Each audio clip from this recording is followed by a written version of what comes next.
Imperative সেন্টেন্সের voice চেঞ্জটা 3টে পার্ট করে করব। আমরা এখন যেটা শিখবো সেটা হচ্ছে তোমার রিকোয়েস্ট কখন করবা তুমি। রিকোয়েস্ট সিম্পল জিনিস মনে রাখো, যখন সেন্টেন্সের মধ্যে প্লিজ বা কাইন্ডলি কথাটা থাকবে, প্লিজ বা কাইন্ডলি কথাটা আছে মানেই তোমাকে বুঝে নিতে হবে সেন্টেন্সটা তোমার সাধারণত ম্যাক্সিমাম ক্ষেত্রে না, প্লিজ আর কাইন্ডলি আছে মানে রিকোয়েস্ট বোঝাবে।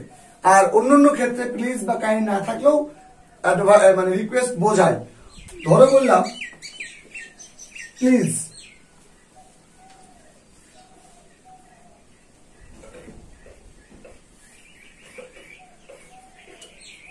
Please give me the book. প্রশ্ন দিয়েছি please give me the book, তার মানে বাক্যটাতে প্লিজ আছে আর ভাবার কিছু নাই। তুমি কি করবা, জাস্ট প্লিজ টুকু তুলে দিবা, প্লিজের বদল তুমি ইউ আর রিকোয়েস্টেড টু দিয়ে বাকি অংশটা তুলে দিবা, পারা যাবে। এটা কিন্তু একদম ইজি, যে প্লিজ থাকলে ইউ আর রিকোয়েস্টেড টু। যদি বলতাম kindly give me the book, তাহলে তুমি কি করতে, কাইন্ডলি তুলে দিয়ে ইউ আর রিকোয়েস্টেড টু করতাম। এটা করা একদম সহজ। আবার প্লিজটা কোথায় থাকতে পারে, বাক্যের শেষে থাকতে পারে। এখানে যেটা আমরা লিখেছি সেটা হচ্ছে যে গেভ লিখে ফেলেছি, তাই তো এখানে গিভ থাকবে। কারণ তুমি সবসময় মনে রাখবা যে ইম্পারেটিভ সেন্টেন্স সে ভার্বটা সবসময় ভিওনে থাকবে, ফলে ভার্বের এরপরও ভি থাকবে। প্লিজ দিয়ে লেখা আছে please give me the book, তাহলে তোমার উত্তর হবে you are requested to give me the book. আমাদের এরকম করে বললো যে তোমার একটা লাস্টে প্লিজ দিল যে take your seat please, take your seat please, মানে আপনার আসন গ্রহণ করুন দয়া করে। তাহলে এক্ষেত্রেও তুমি প্লিজটা তুলে দিবা, কিন্তু বাক্যের শুরুতে কি লিখবা, ইউ আর রিকোয়েস্টেড টু দিয়ে টেক ইউর সিট। অর্থাৎ বাক্যের শুরুতে থাকুক প্লিজ বা কাইন্ডলি বা শেষে থাকুক ওসব দেখে আমার লাভ নাই, আমি প্লিজ বা কাইন্ডলি তুলে বাক্যের শুরুতে কি লাগাবো, ইউ আর রিকোয়েস্টেড টু লাগাবো। এটা যদি নেগেটিভ হতো তাহলে কি হতো, প্লিজ ডোন্ট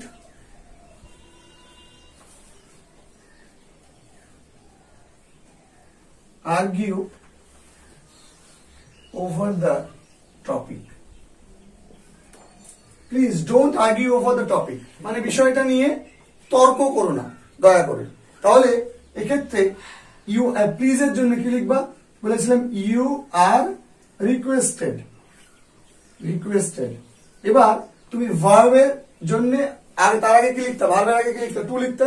ভার্বের আগে একটা শব্দ আছে যেটা কি নট, এর জন্য নট ডোন্ট আছে, তার জন্য ডোন্ট তুমি কি করে দেবা, নট করে দিবা। তারপর তুমি টু লিখবা, লিখে এবার তুমি ভার্বটা লিখো যে আর্গিউ ওভার দ্য টপিক। এবার তোমাকে ধরো বললো প্লিজ ডোন্ট ডু দিস, একই জিনিস প্লিজ দিয়ে বলে দিল প্লিজ ডোন্ট ডু দিস। এটা কি হবে, প্লিজ ডোন্ট ডু দিস যদি বলতো তাহলে কি হবে, বলছে বল প্লিজ ডোন্ট ডু দিস, এটা কি হতো, প্লিজ দিয়ে আছে কিন্তু ডোন্ট দিয়ে আছে, মানে এটা উত্তর কি হতো বল।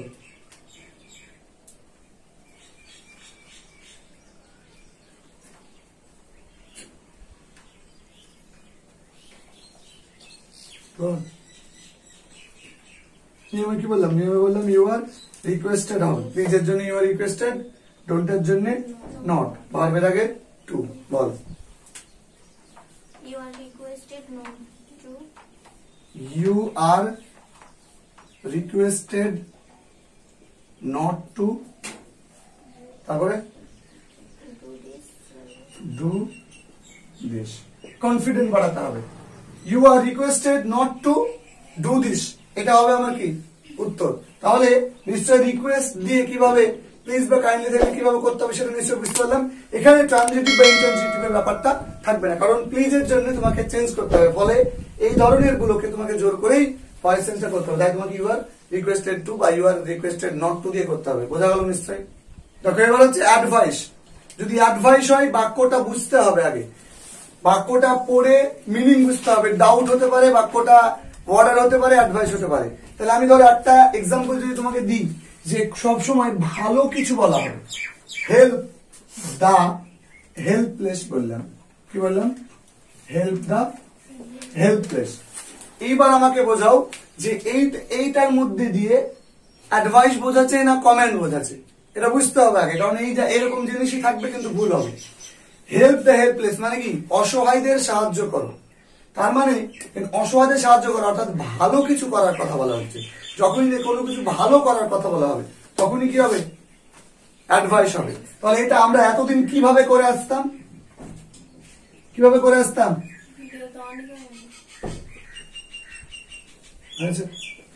আমরা এতদিন কিভাবে করে এসেছি? এই ভয়েস সেন্সটা কিভাবে করে এসেছে?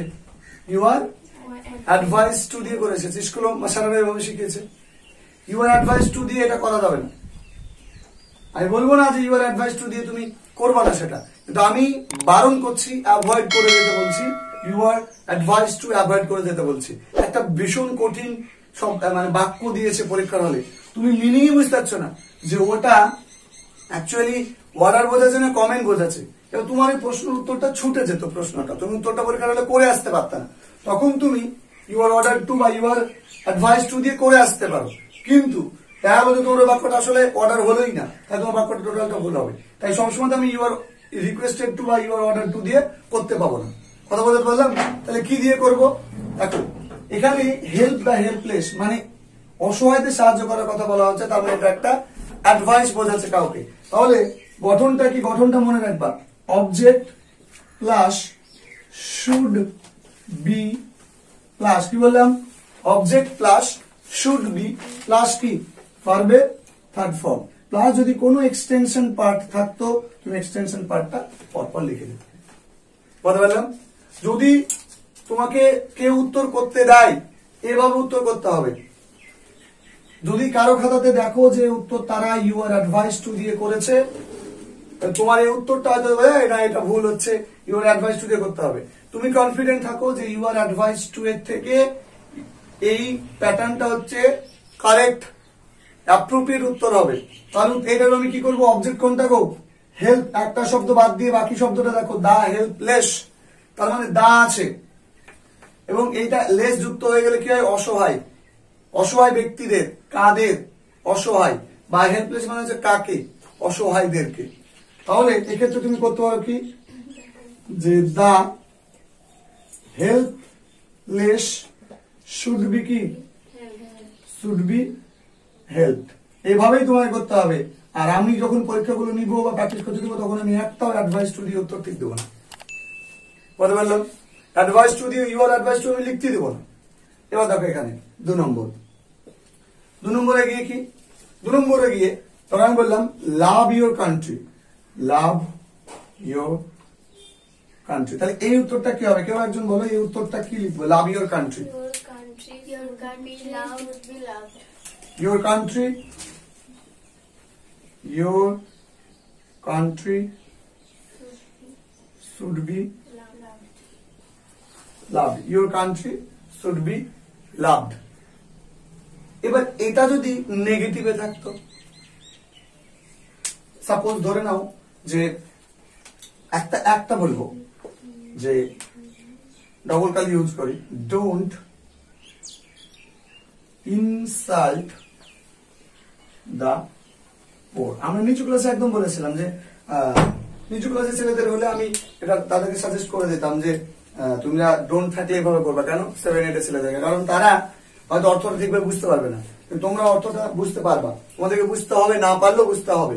তাহলে এখানে ডোন্ট দিয়ে আছে, আমরা সাধারণ আমাদের মস্তিষ্ক কি বলবে?